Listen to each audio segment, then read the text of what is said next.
Hello and welcome back to the Inside Scoop. This week, Patch couldn't make it, sadly, but I have someone even better. We've had her on our second episode or our third episode. Don't even remember. Third? Yeah. Yeah, it must have been the third. That's my girlfriend Cornelia. Hello, welcome to the Inside Scoop. Hi, it's good to be back. Sadly without Patch. Well, anyway, we have to continue our discussion, our podcast. It just keeps rolling, keeps going, week after week. I guess it's consistency. We have to just keep doing it, stay at it. You do. Consistency is key in many cases. Consistency. Or I'd like to believe so. Yeah, especially for productivity. And it's one of the topics that we're going to be talking about today. We prepared a little bit of a topic bucket. What are we going to get out of it as our first topic? So I'd like to start it off with minimalism because I think it's a thing that we both are interested in. For myself, I think that minimalism is very close with productivity. So just as you mentioned, that might come in later. Mm-hmm. So productivity and minimalism and just being busy in general. And what does that mean? And what's the difference between being busy and productive? Yeah. So I'd say, do you want to start off with minimalism? Yeah, I have a little story to tell. So today we were in a workshop. It was like a portfolio building workshop. There was a guy giving a workshop. I wanted to say a presentation, but it was more of a get a workbook and work through it, put down the links, put down the take homes, whatever, And you were like looking through different people's portfolios and trying to sketch our own and stuff. And then from that, we had to, give the wireframe, the sketch of the portfolio to be to our neighbor sitting close to us and ask like, hey, well, what do you get out of it? What do you see? And I was very amazed, I guess, that a guy sitting next to me is like, oh, I actually see minimalism here. Is that what you want to convey? I'm like, oh, hey, funny you say that word. I haven't thought about that. And I guess it makes sense because, the less clutter, the more emphasis on the things that are important. And I guess this is what you have to say something about this, don't you? Like the minimalists, the guys who almost call themselves essentialists, the people who value the important things and leave out the stuff that isn't as important as that. Yeah.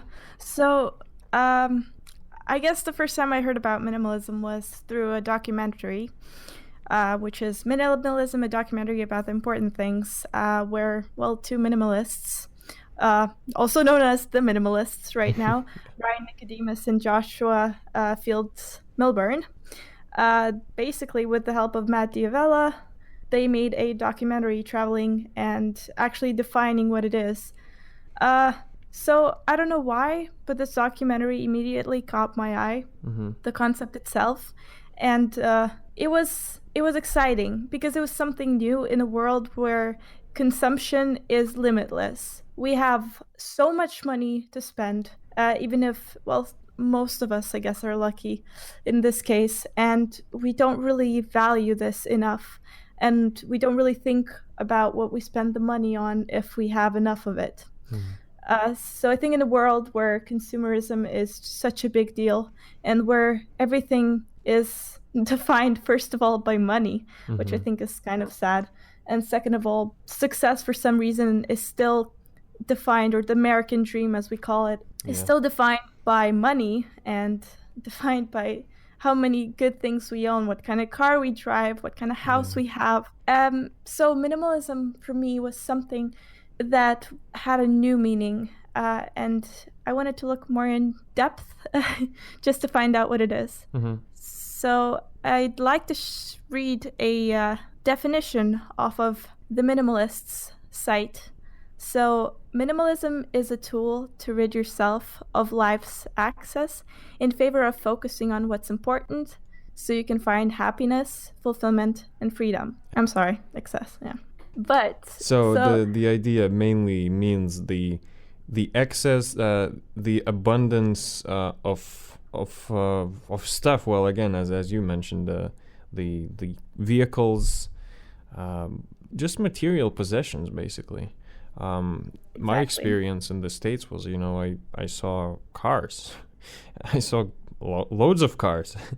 I mean, wow. So, wow, so impressive, cars. But there was a household which had like at least 5 vehicles, and all of them were big pickup trucks, big SUVs, and they were always fighting with the neighbors of like, oh, how am I supposed to park my car here if there's cars here? And then they just keep fighting. Like, what? Whoa, you have 5, like, maybe the 5 families or 5 like individuals live there, and all of them need these cars, but it can be that like you stand beside the road and then just start counting all the vehicles that drive around with only one person inside and think, well, there should be a better way of minimizing it all, because come on.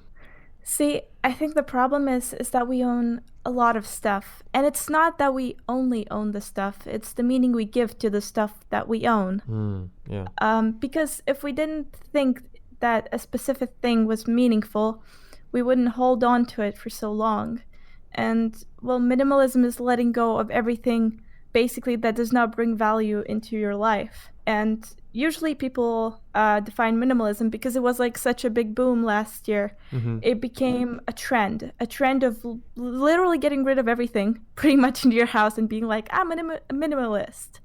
But Yeah. that's not what it is. It's getting rid of the things that don't bring you value. So, for example, there's nothing wrong with having like a bunch of books. It still makes you minimalist if you get rid of everything like that does not bring value into your life. But if books do, great for you. You don't have to get rid of them, you know? Yeah, if that's what you're into, if you want to build a library of books and you go through them, and you get fulfillment from, I guess, owning them, having them, or reading them, even though these days even you switch to an Amazon Kindle, where Yeah, owning physical books is a burden already. If you can just have everything in, well, basically your pocket, hypothetically speaking, exactly. just have it in there. Like, maybe the ease of access, ease of use.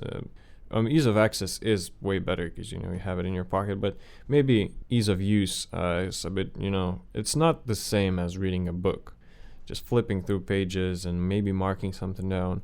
But if you can get used to it, if you understand what the underlying value of this all is and what it all means to you. So like, if you only read books because you care about the information inside those books, it doesn't matter how you consume the books. You can listen to audio format, you can read the physical book. So it's just choosing the best way of getting that information that's in there. I mean, yeah, in this case, as you were saying, obviously, like, if the book itself, the physical book itself, brings you happiness, then yeah, sure, own the book. There's nothing wrong with that. It's not about Yeah, owning a thing that's important to you. It's like exactly. trying to get rid of something that is meaningful to you, like a smartphone or something. No one's saying that you have to get rid of your smartphone. Like, if this is the way you communicate to people, if this, even social media and the digital minimalism, yeah, it's like a term these days. Digital Yeah, it is. minimalism, cut yourself off from everything. No, if this is how you communicate with people, if this is how you're a stock trader, and then every morning you wake up, you open your phone and look, the stocks are down, the stocks are up. This is your tool. It's important to you. You can't just, be just getting rid of this thing. Exactly. And I think a lot of people, that's where they go wrong with minimalism because of the all of a sudden boom and the wrong definition that was out there that you cannot own a house, you cannot own a car, you have to like, just be a privileged male from like, well, a wealthy family. Mm-hmm. Basically, I feel like also every little thing that minimalism, the word itself, brings these days is already kind of false. It's with stereotypes that shaped it a year ago or so. Yeah. But at the end of the day, everyone who's truly a minimalist, which once again I cannot speak for because I am not yet a minimalist, to be honest. I'm striving to be, but Mm-hmm. that's what I mean. It's not about getting all like rid of your stuff right away. I know that when I move to another country, when I go to university, I'll only get to take the things that bring me value or that I care about. So I'll be forced to minimalism basically. Yeah.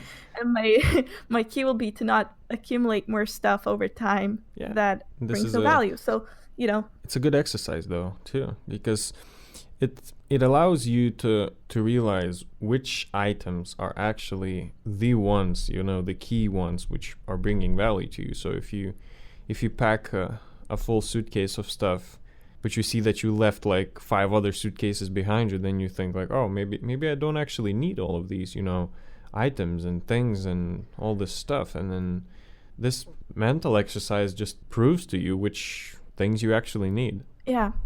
And I think another thing of consumerism in today's world is we buy something and then we see something that might be a tiny bit better, and we manage to convince ourselves that we need it. Mm-hmm. But at the end of the day, we have 2 same backpacks that, for example, serve the same purpose, which is carry our stuff. And you don't need 2 backpacks, but, fashion is a thing. And, well, for those who are into fashion, minimalism is probably a very different thing. But or maybe I even wouldn't for say so, them. actually. But, it is a thing. Mm-hmm. It should be a thing. Because, for example, I think in fashion, what minimalism could be is like an item.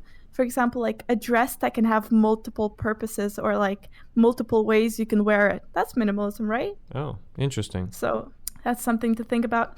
Mm-hmm. But the thing is, I think we not only managed to convince ourselves that we need that backpack, we managed to convince ourselves that buying that backpack will make us happier. Oh, yeah. And that's where it all comes down to.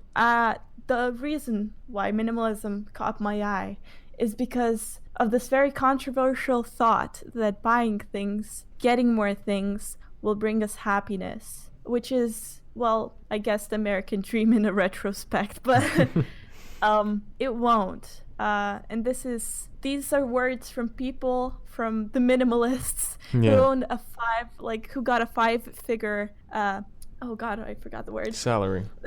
Yes, salary, basically. And they still managed to go into debt because they literally convinced themselves that buying more stuff meant more happiness, and that they were not earning enough every year as they got a raise, and that, more money will mean, oh, we can buy more stuff, which means I guess we could be happy now. Mm-hmm. But we should take into note that money was a problem when they were growing up. So that's why this basically stereotype that money can solve all my problems, I guess, rose, It's like the core where it all started. So for them, minimalism was a way of freeing off of the life and all the little things that were holding them back. And as of right now, I think they're doing great. They're writing books, which one of them I'm reading on my Kindle right now. So basically minimalism, living a meaningful life. And I've only read the introduction, but I am loving it. Really? The thing is, you can find most of their essays on their website, which actually, the essays are not long, but they get to the core of what they want to say. And I think they're both very talented. I've only started reading one of their books, but I will hopefully in the future read their other books. This one just seemed like a good start because it was basically getting down to the core and the steps and why minimalism is a good choice. So I have quite a lot of notes that I took about it. I guess I could go through 1 or 2 of them. So there are a lot of controversial ideas that challenged and made me think about different stuff. For example, a quote from their book would be, just because most people are unhappy doesn't mean you must be unhappy too. We must stop searching for happiness and instead start looking for meaning. Which, that's where minimalism comes in.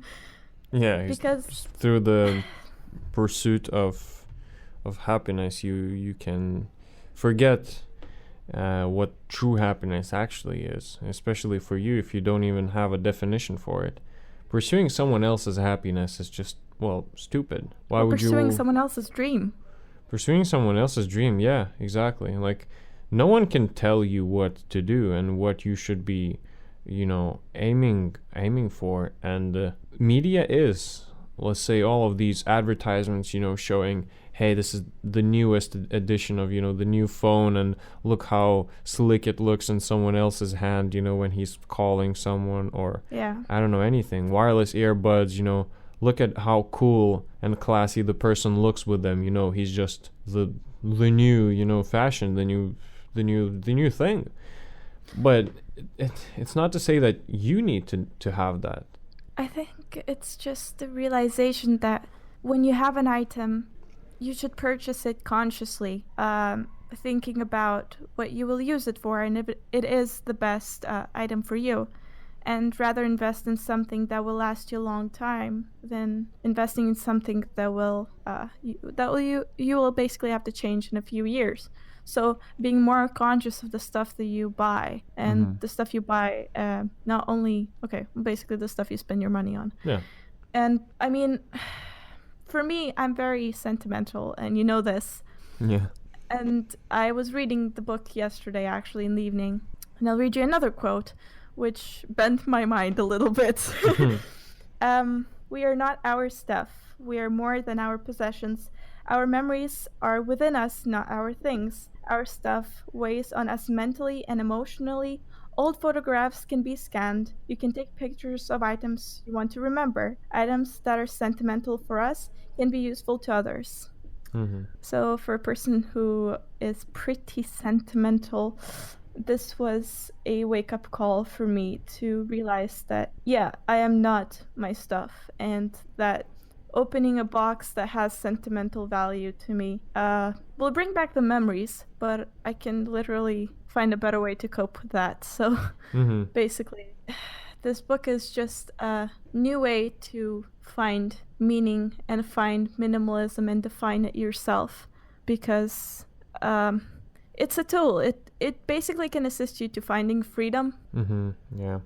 This is basically another thing minimalists said: freedom from fear, freedom from worry, freedom from overwhelm, freedom from guilt and depression, and everything that the consumer culture that we've built our lives around. So it's basically real freedom, and it's a tool that you shape yourself.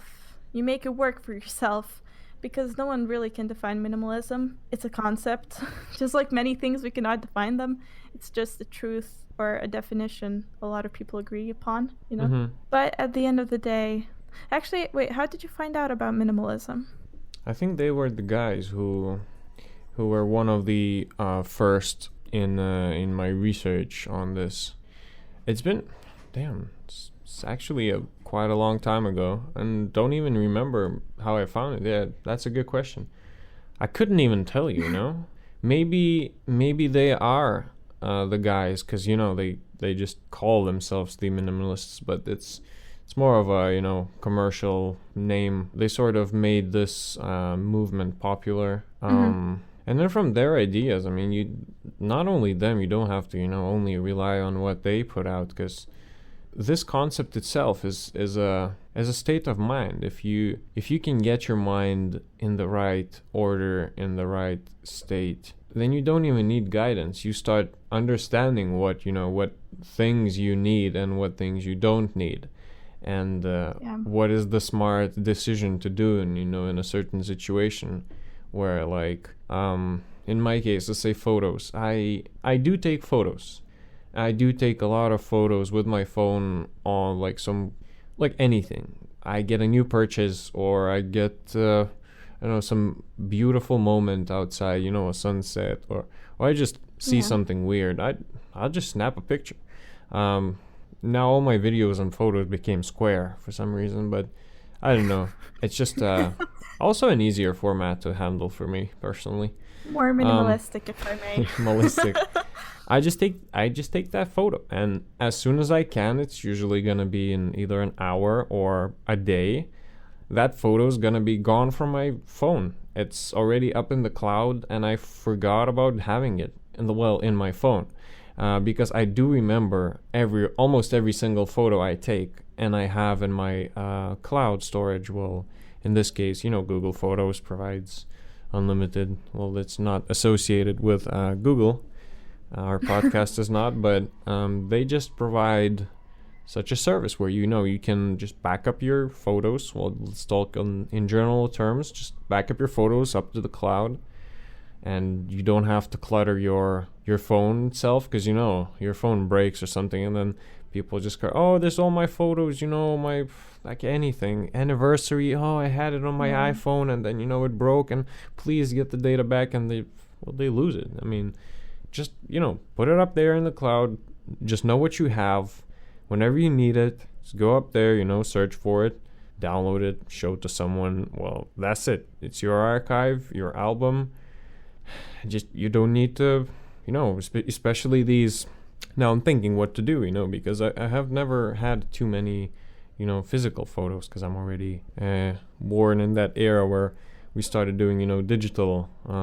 Everything's digital, but I still have photos, let's say, of my childhood where my parents did using film and then developed it, and then now there's an album, and in that album, they have all of these photos, which I would like to, keep and have. You can scan them, I think. That's the thing. It's looking for a solution, because I would like to keep them, but it's like such a hassle now, to just keep all these big and chunky albums.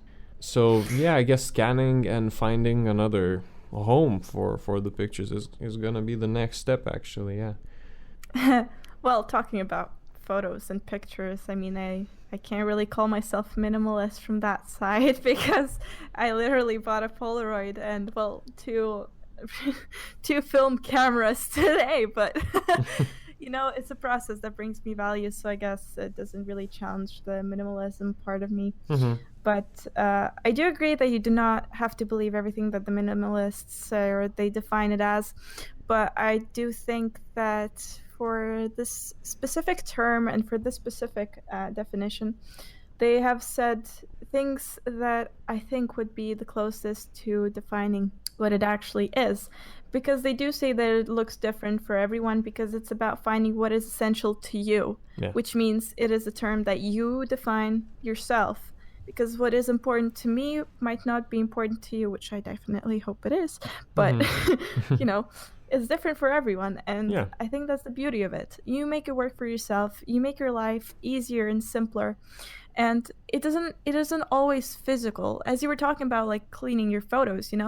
I think digital minimalism is also a very important thing, because most of our clutter is actually not on our desks, it's in our computers, especially at a workplace. It's being organized and keeping your photos constantly updated, knowing where your picture was taken and which ones you delete, because you will never get value out of them later on. Therefore, when you upload them to your cloud, when you back your pictures up, you make sure the only pictures that go up there are pictures that bring you value, a memory, a sense of something that will be useful later on. Digital minimalism is something that I most, I guess, associate myself with, because even thinking about my room, I sometimes just have my stuff, well, as other people would see and say, scattered across, It may seem messy. When it comes to, minimalism and the harmony inside, especially my computers, that's something I'm passionate about. And man, when you see other people with first of all, if you want to see how clutter looks like, just go to your downloads folder. I guess anyone can say that. Well, I have at most 5 items in there, because if you downloaded something, well, you either needed it for something and you delete it, or if you downloaded it, put it in a place, in a drawer, quote unquote, just a location where you actually are gonna keep it. Like if you downloaded it and it's a photo, well then go to your photos, go to where it's sorted, just drop it in there. You don't, because otherwise after a year you come in there and there's like 20 gigabytes of data and you don't even know where your storage your disk is full, and now you don't know what to do, and then you go to your downloads folder and like, oh yeah, I'll just clear everything off, but you start deleting stuff and you realize that, oh wait, I've just deleted so many useful things, which I forgot that they are there, but I needed them, and now and then so just try to keep your desktop tidy, try to keep your downloads folder tidy. just, I don't know, digital minimalism. Even the zero inbox policy, or I can't even, don't quote me on that, okay? The actual term for this is a bit different, but the main idea is having zero letters in your mailbox. So like if you go to Gmail, just not having anything, having everything solved. So if someone sends you an email, you either, look at it, reply to the person, or just straight up delete it, or if it's some important data, archive it. Because obviously you're going to go through the archive and search, you can search through your archive and find that data if you need it.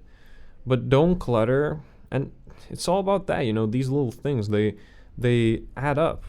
And you just start feeling mentally overwhelmed because, there's so many things happening. You don't even understand why you're feeling so stressed, but you look around yourself and it's a mess around, and you can't even find stuff in that mess. So that's where, digital inbox zero is a rigorous approach to email management, aiming to keeping the inbox empty.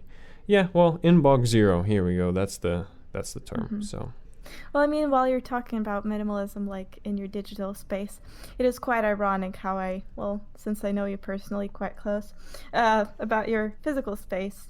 But let's talk about psychological minimalism, mental minimalism, I think would be a better term for this. Okay. We forget that mental minimalism is a thing, and I would say I'd best define it as getting rid of, people and things that are not pleasant for you, that do not bring value to you, that, make you feel less than you actually are, for example. And it's a thing that basically I think we all take for granted, because when we think of minimalism, what comes to mind is like, a white table and something nice put on it, but one item because it's minimalist. Yeah, but the rule of not having more than 2 items on a surface, or not having surfaces because you're gonna clutter the surfaces, and I mean that's what they say, don't have more than 2 items on a surface, and if you don't want to even do that, just get rid of all the surfaces. So like, what are you doing? Are you living like in some cave with no, I mean just make it comfortable, but don't look through the stuff that you have on the surface and get rid of what you don't need, and if you need it, just keep on the surface. Like I'm an advocate of that. It's just minimalism is not about aestheticism or how aesthetic it looks. These the people who want their houses to look like those from these advertisement booklets, they can go to hell. I don't care about that. I just know what minimalism is for me. And it's not about, having the most aesthetic white room, like the whitest of white rooms, is like, it's not, it's also, the minimalism can become, the minimalism dream, not the American dream. Now it's the minimalism dream, having the whitest room, the least things on the surface, the least cluttered environment, and then also an iPhone, an Apple Watch, and every Apple product, because apparently that's what everyone associates it with. Yeah.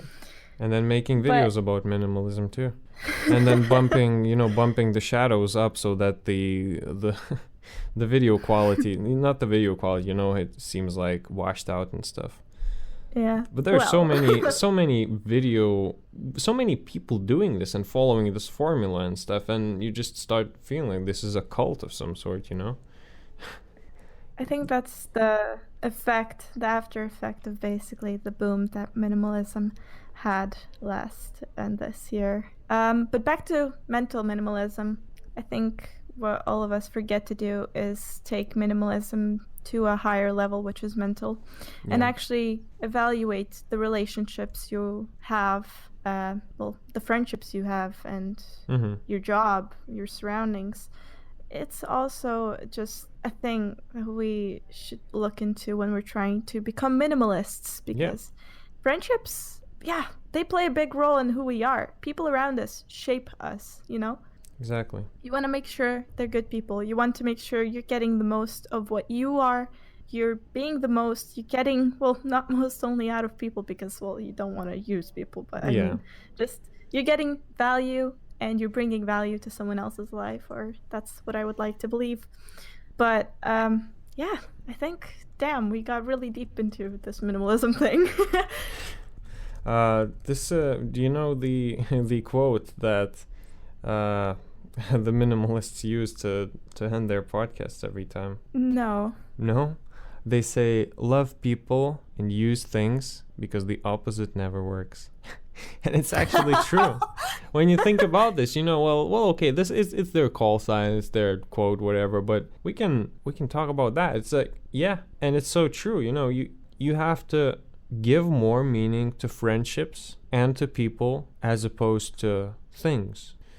Because, even according to their quote, it's not going to work if you love all the things you have and then you realize that at the end of the day, you're miserable because, you don't really have any friendships. You only have a bunch of stuff unnecessary, useless, you don't need that. And yeah, exactly. I mean, we didn't get to touch the topic of productivity, but for me, it's definitely something that goes hand in hand when I start to apply the concept of minimalism to my life. But I mean, ending the show, I'd like to bring something up that I read in the book again, which, oh my God, is so original. But in this case, we talked about meaning and living a meaningful life. Mm-hmm. But what does a meaningful life really mean? And, the minimalists took out 5 values that allow us to live a meaningful life. First one being health, second relationships, third passion, 4 growth, and 5 contribution. I could not describe it more accurate than that. And I think, that's what their book is about. Each of the chapters explain all of those concepts in depth, and I cannot wait to see what they have to say about it because I actually am bad at most of those values, like health. So basically, we're doing free advertisement for their book. Yeah, but it's a good book. Like, everyone, I think, should read it who's looking to find more meaning in their life because it genuinely is a good book. Also essentialism, but that's for another day.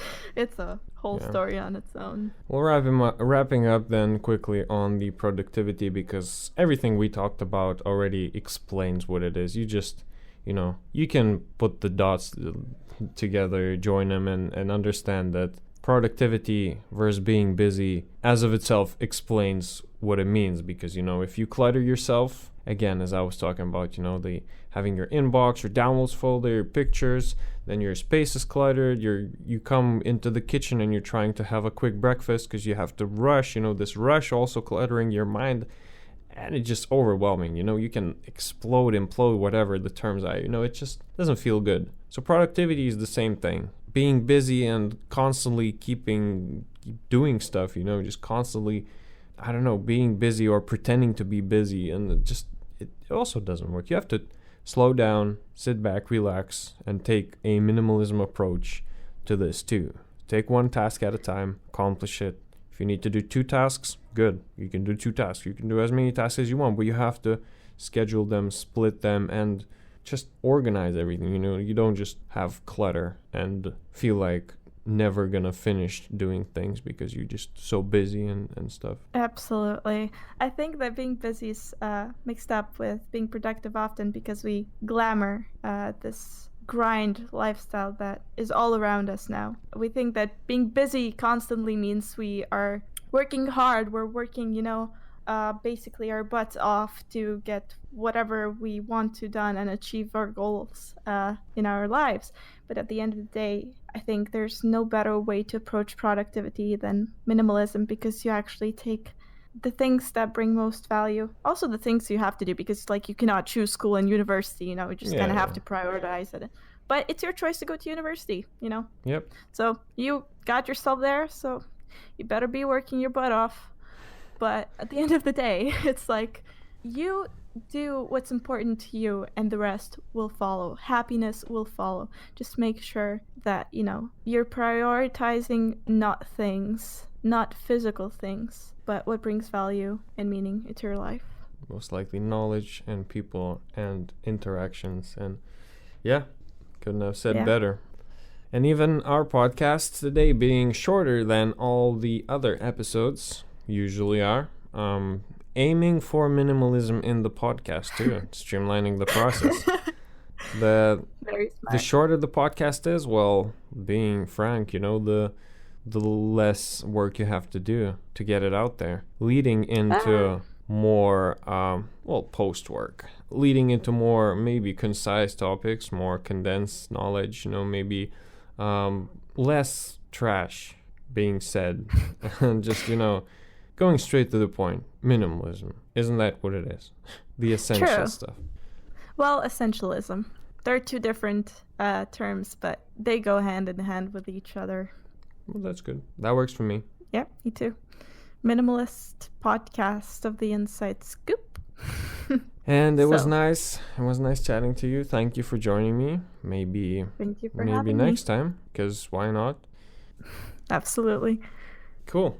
Thank you everyone for listening. Thank you, Cornelia, for being here. Thank you. And see you next time. Bye.